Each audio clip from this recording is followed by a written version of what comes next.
The story begins in the year 2010. CIA agents Matthew and Emily were preparing for a mission. They had to break into the house of a European terrorist named Gore. Gore was currently celebrating his son's 8th birthday. They had to steal an ICS Key from there, which controls the world's crucial systems. Before leaving for the mission, Emily secretly took a pregnancy test. Matthew was telling her to get ready quickly. Upon reaching Gore's house, Emily insisted that Matthew leave his gun in the car. "This is a children's party. If shots are fired, someone could get hurt," she said. Their boss, Chuck, had told them they had to act like a French arms-dealing couple. When they went inside holding hands, Chuck realized something was going on between them. He said, "Sending you two together was a mistake." But Emily said, "We're just acting for the mission." To this, Chuck said, "If you get caught today, please come up with a better lie than that." Once inside, Emily sprayed a chemical on her hand. As soon as Gore held and kissed her hand, his fingerprints were captured and his voice was recorded in Emily's watch. Chuck was guiding them the whole time, telling them where to go and how. Matthew and Emily soon reached Gore's office. Using the fingerprint and voice, they opened the safe and took out the ICS key. But as soon as the safe opened, a silent alarm went off and guards arrived. Matthew and Emily confronted them fiercely and took them all down. After this, Chuck called them to a secret location where an MI6 agent, Baron Andrews, was waiting for them. He is also Emily's ex-boyfriend who had arranged a jet for them. Chuck had already told them not to tell Baron about the key. He made it clear, "We can't trust anyone." Baron met Emily very affectionately, but his behavior with Matthew was very strange. There was some light banter between them. It was clear they didn't particularly like each other. Anyway, soon the plane took off. Their mission was almost complete, so Matthew said, "Let's celebrate with champagne." But Emily refused to drink. Matthew felt something was wrong and asked, "What's the matter? What are you hiding from me?" After which Emily finally revealed, "I'm pregnant." She also had many test kits to show that she was absolutely sure. Hearing this, Matthew was a little shocked but also happy. He said, "I'd be happy to start a family with you." Both were very happy, but then suddenly Emily felt nauseous. She ran towards the washroom, but the flight attendant said the washroom was broken and she couldn't go in. Their flight was 11 hours long, so this was very strange. Emily quietly signaled to Matt. Suddenly, the flight attendant pulled out a gun from behind and said, "Hand over the ICS key." Matthew threw the key into the air to distract him. Seizing the opportunity, Emily attacked and snatched the gun, and other attackers also came out. Soon, a fight broke out. But during this fight, that same flight attendant picked up a bullet, loaded it into the gun, and just as he was about to fire, Matthew pushed him. This caused him to miss, and the bullet hit the plane's pilot. The plane then went out of control very rapidly. After that, the attendant quickly ran to grab a parachute and the ICS key. But before he could, the plane crashed into a mountain, and at that moment the villain was pulled outside. Now the plane was about to crash completely. If they wanted to survive, they had to get out. Matthew put the last parachute on Emily and said, "Take care of yourself and the baby." But Emily refused to leave him. She wrapped her legs around Matthew's waist and opened the parachute, and they both survived. After landing, they both decided that they couldn't live a normal life as agents. There had been such a huge explosion. Everyone would think they died in the crash, so they decided it would be best to disappear. On this, Matthew said, "Look, I have no one. This is easy for me, but you'll have to be away from your mother forever." To this, Emily said, "It's not that difficult. Anyway, I don't get along too well with my mom." After this, the story jumped 15 years ahead. We see Emily and Matt living a quiet life with their children. Their daughter, Alice, has a bit of a sharp temperament. She does what she wants and doesn't listen much to her parents. Their son, Leo, is a bit shy, immersed in gadgets all day. While dropping the kids off at school, Emily suggested, "Should we all go see a movie tonight?" But Alice, ignoring her mother, said, "I'm going to my friend's house to study." After dropping the kids off, Emily and Matt watched them like spies with binoculars. After watching for a while, Emily said, "She's with that boy again." Matt didn't feel right spying on his own kids. He said, "Let them live their lives."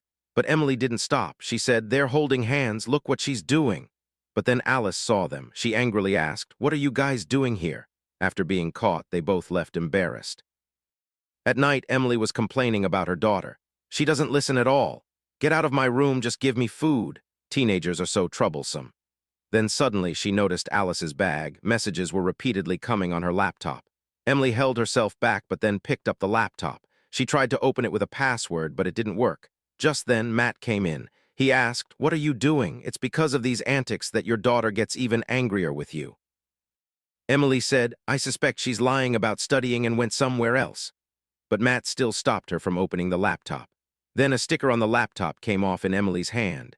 She saw the password written there, "Mom sucks," and the laptop opened. This made her very angry. She read the messages and found out that Alice was going to an event called Chemical Apocalypse. Hearing Chemical Apocalypse from her mother, Leo told her it was a club party with lots of drugs and alcohol. Hearing this, Emily and Matt tracked Alice's phone and reached the club. Inside the club, they saw Alice dancing in the VIP section. Emily went straight to her and told her to come home immediately. Then some boys came and started teasing them, calling them old. But the last straw was when a boy grabbed Alice's hand to stop her as she was leaving. This made Emily very angry, and she grabbed the boy's throat and slammed his head against the wall. Now a fight broke out with the boys. Matt joined in to support Emily. Together, they took down the whole gang in a few minutes and knocked their leader to the ground. But then they realized their fight had been recorded. Matt quickly grabbed a man's phone and deleted the video. On the way home, they admitted they found out from her laptop, and as punishment, Alice was grounded for several days. In anger, Alice said, "I'll choose a college so far away that I won't have to meet you guys." At this, Emily and Matt yelled at her. Alice said, "You guys are liars. How did you learn to fight so well? Tell me." To which Emily said, "We took a couple of taekwondo classes." This statement irritated Alice. "You learned to fight that well from a couple of classes? Am I crazy, Mom?" Anyway, later Emily told Matt she was missing her old agent life. Matt told her to calm down a bit and remember they left everything for their family. Then, joking around, they started fighting, reminiscing about their old days. Meanwhile, Alice fought with Leo, asking why he told their parents their location. But Leo lied and said he didn't say anything. Secretly, he was quite happy his sister got into trouble. The next morning, their old boss, Chuck, came to their house. Matt was shocked to see him and asked how he found them. Chuck told them the video of their club fight was trending. Emily told him to come inside quickly, but Chuck said there was no time and got straight to the point. He said Emily's ex-boyfriend, Baron, was a traitor and was now looking for them with Gore. Chuck said if he found them so easily, Gore would have also located them. But Emily couldn't understand what they could possibly want from them after all these years. Then it was revealed that the ICS Key was not found in the plane crash wreckage. Gore believed they still had it. Chuck told them their house was no longer safe, and just then, a sniper shot Chuck in the neck. Suddenly, many thugs appeared outside their house and started firing bullets. Fortunately, the kids were still at school. Matt and Emily quickly hid inside the house. Then they realized the kids could also be captured. Now they both quickly ran towards the garage. They rigged a car's accelerator so it broke through the door and crashed into the thug's car. Meanwhile, Emily and Matt got out in another car. At the same time, the thugs started chasing them. On the way, Emily said, "How will we prove we don't have the key?" To this, Matt said, "You won't get angry if I tell you something, right?" Emily understood. "Are you crazy? Did you take it?" Actually, Matt didn't want it to fall into the wrong hands, so he had hidden the ICS key at Emily's mother's house because the security there was excellent. Meanwhile, the hired thugs caught up. Matt made a Diet Coke and Mentos bomb and threw it into their car. The driver lost control and crashed into a truck. Once the danger passed, they both ran to the school and took their kids.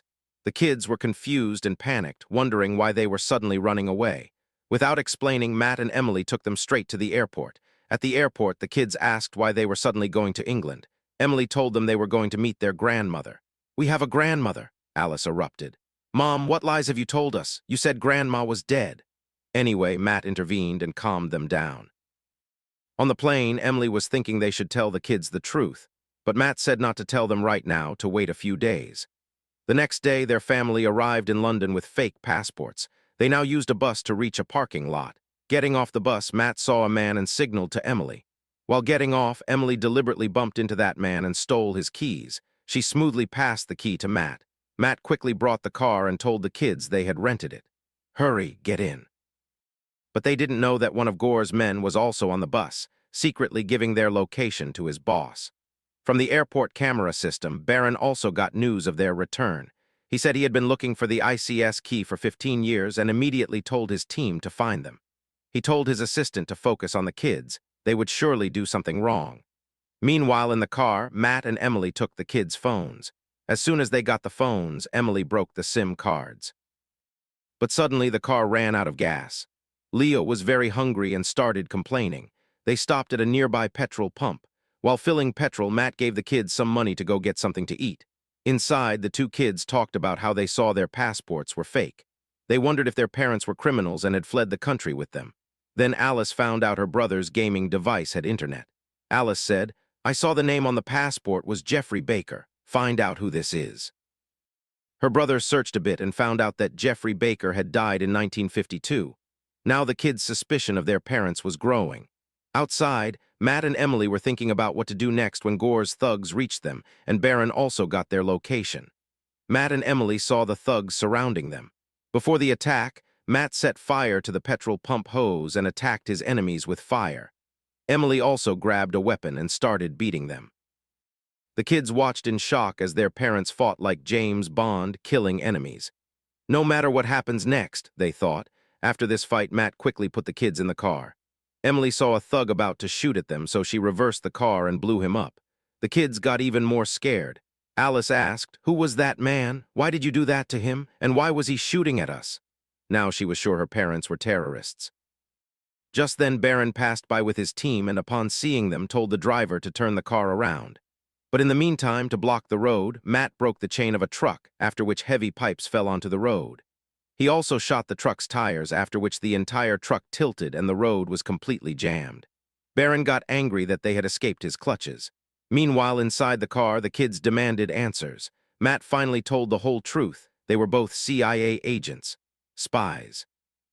Upon hearing this, Leo happily said, "Dad, can you beat up Sydney's dad? And the dad on the corner, all the dads at school?" To this, Matt replied, "Yes, son, I can beat them all up, just not all at once." Alice was also impressed by this, but Emily scolded the kids. "Why did you go online?" Leo said, "I just Googled from my gaming device." Hearing this, Matt took the device and threw it onto the roof of a moving truck. "Anyway, you play a lot of fighting games." To this, Leo taunted, "I just play games, I don't do it in real life like you guys." On the other hand, Baron began investigating at the gas station. A thug's tattoo revealed he was Gore's man. The next morning, Matt took the family to Emily's mother's house. The mother and daughter hadn't spoken in a long time, so Matt said he would talk. The kids were amazed seeing this huge mansion. "Is this Grandma's house? Are you from a royal family?" Emily opened the gate with a password, and as soon as they entered, they heard gunshots. Ginny, their grandmother, was checking her aim on a bird. The kids met their grandmother for the first time. Emily found out Matt had been sending Ginny their photos for years. Leo said, "Grandma, can I hug you?" To which Ginny said, "No, we don't do that here, and do one thing, go pick up that dead bird." Inside, the mansion was even more magnificent. Matt wanted to quickly take the ICS key and leave, but Ginny said to stay for a while. Then a man entered, Ginny's boyfriend, Nigel. The two started kissing in front of everyone, which surprised them all.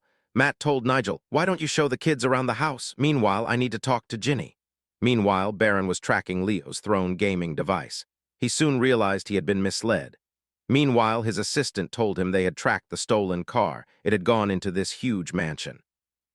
Checking the records, they found out this mansion belonged to Ginny, who was a very famous MI6 agent in her time. Baron explained that they needed special permission to search her house. He checked Ginny's file and found out Emily was her daughter, but he kept this hidden from everyone else. Inside the house, Nigel was showing the kids his gadgets. He told them he was also training to become a spy. Alice wasn't interested in any of this, so she went outside. Downstairs, Matt told Ginny he had hidden the ICS key in a part of her house. Ginny was very angry to hear this. She said, "You've brought danger to my house." To this, Emily said, "Mom, stop being selfish for once. You never paid attention to me. You sent me far away to America to study. The day I got pregnant, I decided I would never raise my kids like you." To which Ginny said, "What good did that do? You're doing such a great job with your daughter, aren't you? She hates you." Emily felt her mother's words were true deep down. Alice, standing afar, seeing her mother sad, felt very bad. She thought, "I'm such a bad daughter." Soon, Matt and Emily went to find the ICS key, and Alice went to her grandmother and said, "I don't hate my mother, don't say that anymore." To which Ginny smiled and said, "No child can hate their parents. They just get angry sometimes, and your mother is much better than me." Then suddenly, some armed thugs broke into the house. They blew up the gate and entered the compound. Unaware of all this, Matt took Emily to the old wine cellar where he had hidden the ICS key 15 years ago. Then suddenly, they heard helicopter sounds from outside. They realized an attack had happened. They ran inside through a side door. Inside, they saw Ginny and Nigel tied up. Emily quickly freed her mother and ran with Matt to find the kids. In the main hall, they encountered many armed thugs who had captured Leo and Alice. Emily and Matt understood they couldn't fight so many thugs at once. To save their kids, Matt admitted they had the ICS key. "I'll give it to you, just let the kids go." Then an old face appeared. Chuck, seeing he was still alive, shocked them. Chuck revealed that Baron hadn't done anything. He was a good guy. The bullet and blood they saw were all fake. After the plane crash, the responsibility for the mission's failure fell on him. His entire career in the agency was ruined, and now he was back for revenge and the key. Chuck took the ICS key and had his hacker check if it was okay. Meanwhile, the guards checked Ginny, thinking she was still tied up. Ginny seized the opportunity, pulled out her hidden tranquilizer gun, and started knocking out the soldiers one by one. When more thugs came, she had to fight with knives and kitchen items. In this fight, Nigel was shot. In the other room, the thugs were distracted, and taking advantage of this, Emily and Matt started killing the thugs. But Chuck and his key people held guns to the kids. Just as Matt and Emily stopped, someone attacked from behind and knocked them unconscious. When they regained consciousness, they saw Ginny was there, but it was too late. Chuck and his people had kidnapped the kids and taken them away in a helicopter. They checked the CCTV footage, but the helicopter's registration number wasn't clear. Then Matt saw in the video that Leo was giving a thumbs up to the camera. He understood he was showing his fitness tracker ring, whose location could be tracked.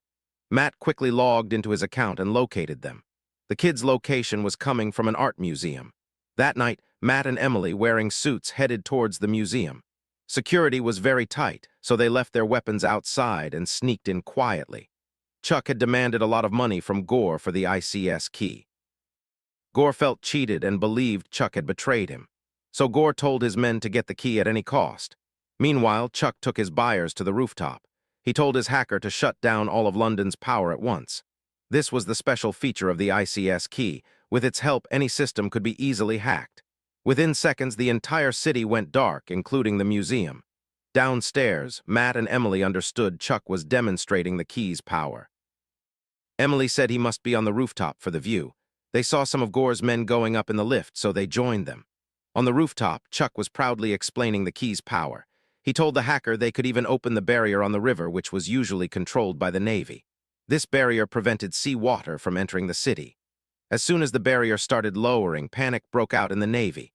Meanwhile, Matt and Emily reached the top floor, but armed thugs blocked their way. They fought bravely and took down all the guards. All the buyers were very impressed seeing the key's power, and finally one man bought it for $50 million. Just then, Baron arrived with his men. Matt asked how he found this place. Baron said, "You two are international fugitives. Capturing people like you is my job." To this, Emily said, "Not now, they have our kids." But Baron said, "I won't arrest you, especially after knowing you both saved the key from falling into the wrong hands." Baron had found out Chuck was the real mastermind, and he offered to fight together with Matt and Emily. Now everyone entered Chuck's auction house together. Meanwhile, Chuck ran away and Matt and Emily chased him. Baron's men fought the armed thugs. Chuck told his team to take the kids to the boat, and he got on with them. Just then, Gore's men stopped Matt and Emily and demanded the key. But suddenly, laser dots appeared on the thugs' faces. It was Ginny aiming her gun at them. Out of fear, Gore's men surrendered their weapons. Now Matt and Emily grabbed the thugs' bikes and chased the boat. Gore's backup team also started chasing them on bikes, so Matt and Emily had to split up. Matt used his incredible driving skills to lose his pursuer. Meanwhile, Emily cleverly knocked down the man chasing her and then quickly got on a speedboat. Matt soon joined her on another boat. Now they were both getting close to Chuck. Chuck told his hacker to quickly bring the key to the safe house. But Nigel, who was waiting outside in the truck for Ginny, saw the hacker and quickly chased his car, crashing into it. In this crash, the hacker was knocked unconscious, and Nigel quickly took the key and informed Ginny. Ginny said to hurry and close the barrier, but poor Nigel was panicking and couldn't do anything. Error messages kept appearing on the screen. At the same time, Matt and Emily reached Chuck's boat. They jumped on and started throwing his men into the water. Nigel finally used his brain and carefully started closing the barrier. Matt and Emily realized a collision was about to happen. They put life jackets on both kids and threw them into the water to keep them safe.